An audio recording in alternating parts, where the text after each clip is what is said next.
Hello everyone, welcome to this section. In today's video, we are going to talk about for loops. So a for loop is used to iterate over a sequence or a range of numbers. So the for loop iterates through each element in a sequence, performing an action for each element. The range function in Python is often used to loop over a sequence of numbers. Later on in higher level classes and courses in Python, when we are going to learn about list, tuple, dictionary, and set, then we can also integrate for loops with them as well. So a for loop can iterate over a list, a tuple, a dictionary, or a set. But this is something that we're going to discuss in higher level courses. For now, we are going to learn how to use the range function in Python to iterate over a range of numbers. Let me illustrate it with an example. So now we would like to write a program that prints numbers from 1 to 5 using a for loop. This is the statement of our program. So in order to use the for loop, we have the keyword reserved in Python for. Then we are having the I. It could be anything that we want. We choose our iteration variable to be I. And then we are going to use the in keyword reserved for this. Range is the function of the Python that we are going to use, and the range is divided by a comma. So there are two ranges in parentheses that we are going to have when using the range function, the starting point and the ending point. So let me run this code. When we run this code, this I is going to iterate over this range for us. One thing to mention is that the starting point in Python for range function is inclusive, but the ending point is exclusive. It means that it is going to iterate over for all I in the range between 1 to 6, but it is going to iterate over 1, 2, 3, 4, and 5, and not 6, because the end is exclusive. So it is the start point that is inclusive, okay? And then we are going to print I. So in the output, we are having number 1 to 5 being printed out. But how does it work? So let me put some comment here. So for the first time, we say that we are using this range function. And when we are having the range function, we need to choose the start point and the end point, okay? Start point, end point.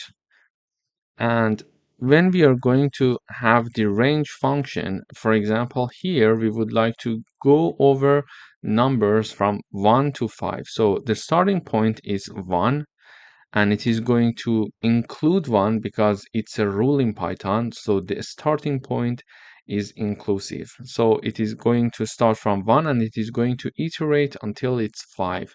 But because if I write down 5 here, because the end point is exclusive, it is going to iterate over 1, 2, 3, and 4, and not 5, because the end point is exclusive. Okay, so I'm going to put 6 here, therefore it is going to go until 5.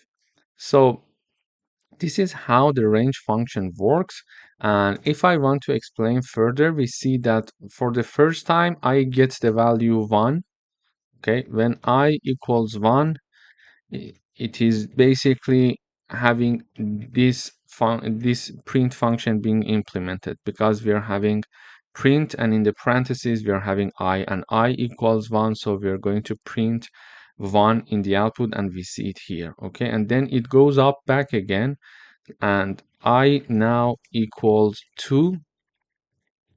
I now equals 2, and it is going to print 2 for us, and we are having it here, and it goes up again. I is incrementing, and we are having the I equals 3, print 3, I equals 4, print 4, and finally I equals 5, print 5. So this is basically what happens in each iteration in this for loop that we are having this output here. So in this lesson, we learned how to write a for loop. We are having a for keyword and one variable to be defined here, then using the in keyword and providing the range, a starting point and an ending point. Starting point is inclusive and the ending point is exclusive. So if I type down until 6, it is not going to go for the 6 one, it is going to go until 5, okay, until the end of 5, including 5. And for this loop, I am printing I. So I, when it starts, because it starts from 1, I equals 1, it is printing 1. Then I is 2, I is 3, printing 3, I is 4, printing 4, I is 5, printing 5, and that's it. It is finished. The for loop is finished, and these are the output of our program. And one thing to mention here is that this is the range function that we are using to iterate over a range of numbers, and it has two parts in the parentheses, starting point and ending point. They are separated by a comma. In the next videos, we are going to discuss further practical coding exercises so you would get used to the syntax of loops, of different types of loops, including for loops. Thank you for watching.